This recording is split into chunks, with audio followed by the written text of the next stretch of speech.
All right, let's just jump right into it. What we're looking at today is honestly one of the most shocking financial stories I've ever come across. It's a real case study in extremes, and it's all about what happens when someone is handed a golden opportunity and just completely throws it away. We're going to unpack all the lessons here. So here's how we're going to break this whole thing down. First, we'll look at what seems like a perfect financial situation. Then, we'll dig into the massive pile of debt that was lurking just beneath the surface. After that, we'll figure out where all the money actually went, see how it fits into a bigger pattern of just total chaos, and then we'll get to the final jaw-dropping verdict. So let's set the stage. The guy at the center of this story is just 27 years old. He's a fire protection engineer, and, on paper, he has everything going for him. A good, solid career, he's young, and his cost of living, it's almost unbelievably low. A total dream setup. Okay, so check this out. $70,000. That was his salary. Now look, is that a millionaire salary? No. But in a super low cost of living area in rural Ohio, 70 grand a year is more than comfortable.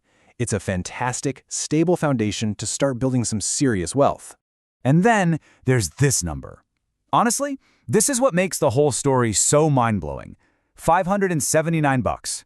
That was his entire monthly mortgage payment. I mean, come on. For a lot of people, that's less than their car payment. So you have to ask, right? This is the big question. You've got a $70,000 income and a mortgage that's under $600 a month. How on earth do you end up past due on your payments? It just doesn't add up. And that's the puzzle we're about to piece together. Okay, so that tiny mortgage payment. Turns out that was just the tip of a very, very big iceberg. Once you start looking past that number, you find out where the money was really going. And let's just say it was a gusher. And here it is laid out in black and white. Forget the mortgage for a second. We're talking about almost $73,000 in other debt. High-interest consumer debt. He had a home equity line of credit that he just completely drained in a few months, personal loans, PayPal credit. I mean, the numbers are just staggering. But this is where it gets really crazy. Look at this comparison. His mortgage, right? $579. But the minimum payments on all that other debt, over $1,600 a month. That's nearly 3 times his mortgage payment. He wasn't just in trouble, he was literally drowning in debt payments. The host of the show where this all came from, he was just floored. He couldn't believe it. And this quote really sums it all up. This huge gap between the opportunity this guy had and the reality of his situation. So, okay, with that much debt, you have to be wondering, where in the world did all this money go? Well, get ready, because what's coming up next is basically a masterclass in how not to manage your money. Let's just start with a single number, 117. It seems simple, right? But what it represents is a complete and total failure to handle something as basic as a checking account. Yeah, 117. That is the number of overdraft fees he got from his bank in the last year alone. His account went negative 117 times. And get this, he had another account that had 46 overdrafts. It's a flashing red light for total financial chaos. So where did it all go? Well, here's the breakdown. A ton of it went to eating out. We're talking thousands on DoorDash. Then you've got impulse shopping on places like TikTok and Amazon, plus a bunch of money for car and truck parts. But maybe the weirdest part? He was sending a whole lot of money to so-called friends he met online. And his explanation for this is really something else. You've got to hear this. He basically said he was just helping out his friends who were bad with money. He claimed they were just, platonic friends. These were women he had never, ever met in real life who were known for posting thirst trap photos online. Look, financial chaos like this, it almost never happens in isolation, right? It's usually a symptom of something bigger. And in this case, it was part of a much larger pattern of instability that you could see in, pretty much every other area of his life. This timeline, it really tells a story. I mean, he got fired from a second job at Taco Bell. He just up and quit his stable $70K engineering job because he was fed up. Then he takes an $80K job in Florida without even bothering to look up how much more expensive it is to live there. His decision-making was just one impulsive, destructive choice after another.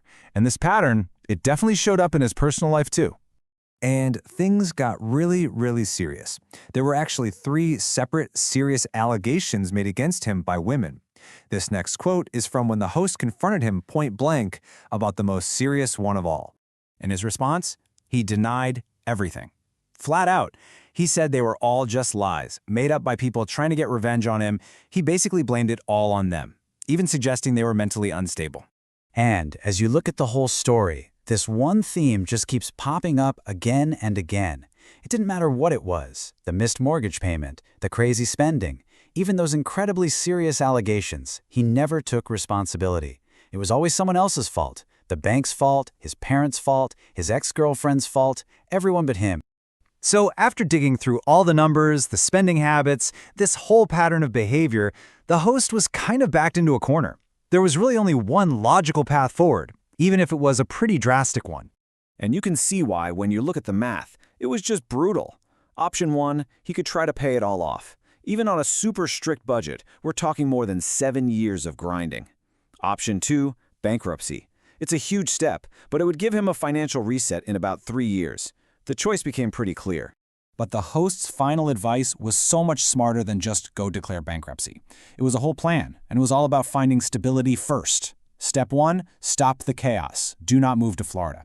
Step 2, try to get that old lower-stress $70K job back. And Step 3, the most important one, prove to yourself for just 2 months that you can actually follow a budget and control your behavior. And only then, once he's stable, should he even consider filing for bankruptcy. You know, when you take a step back, this whole thing is just a massive cautionary tale. It really makes you think, right? What is going on inside someone's head that drives them to take a life of incredible privilege and just systematically tear it all down? It's about so much more than just the numbers on a spreadsheet. It's a really sobering look at the psychology of self-destruction.